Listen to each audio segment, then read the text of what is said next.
Day 14 of US-Iran war and the impact of the conflict continues to widen.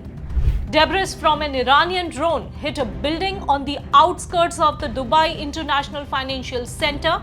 Now, major international banks in Dubai, including Citi and Standard Chartered, have evacuated the offices and initiated work-from-home protocols. Some reports also suggest that NATO ally Turkey's airbase also got hit.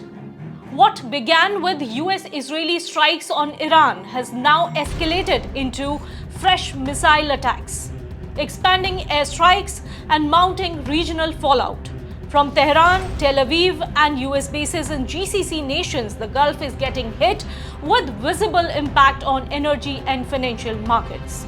Hi, I'm Chandni Jain. Here's the latest on how this crisis is unfolding and what it means for India and the world.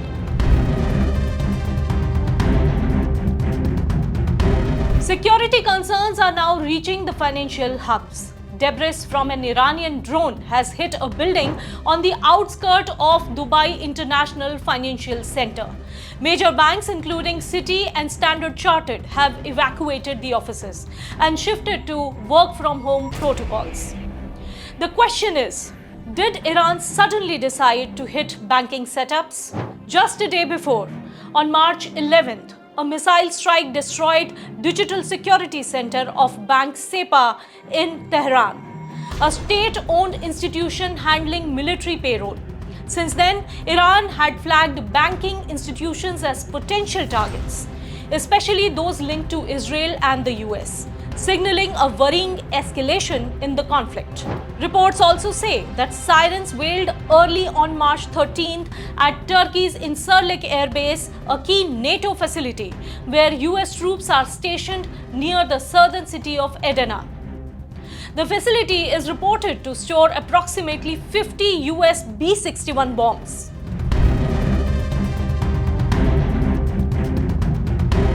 Iran's new supreme leader Mojtaba Khamenei released his first ever message to the world after taking over from his father Ayatollah Khamenei.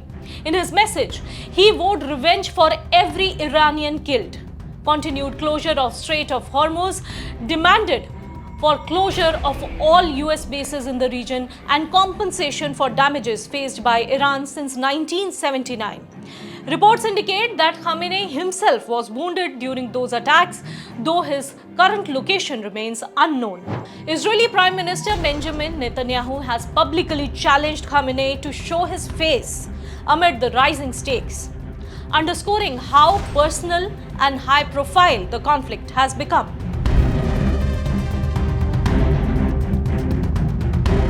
Meanwhile, maritime threats are escalating. The UK Maritime Organization has declared the threat level as critical across the Arabian Gulf, the Strait of Hormuz, and the Gulf of Oman. Since March 1st, over 20 incidents involving commercial vessels have been reported, highlighting a campaign aimed at broad maritime disruption.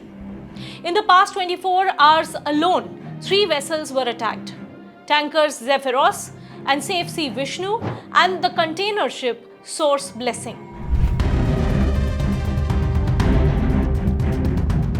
Indian financial markets are facing the heat. Nifty saw a sudden crash on Friday, with the Sensex plunging nearly 1,400 points, slipping below 23,200 mark. This is the third consecutive session of losses driven by the ongoing Iran-US war and geopolitical tensions. Indian rupee slumps to 92.43 per dollar, marking a new all-time low.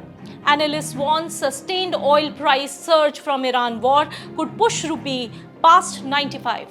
Currency has lost 1.5% since the outbreak of the Iran conflict, reflecting investor concerns over growth, inflation, and capital flows. Meanwhile, PM Modi tried to allay fears of rising cooking fuel crisis. He assured that no such shortfall is going to be faced by the users. हमारा हर संभव प्रयास होगा कि देश के किसान, देश के नागरिकों के जीवन पर युद्ध का कम से कम प्रभाव पड़े। So for now, we can say that West Asia crisis seems to continue to spiral upwards with no signs of redressal of global energy and financial crisis.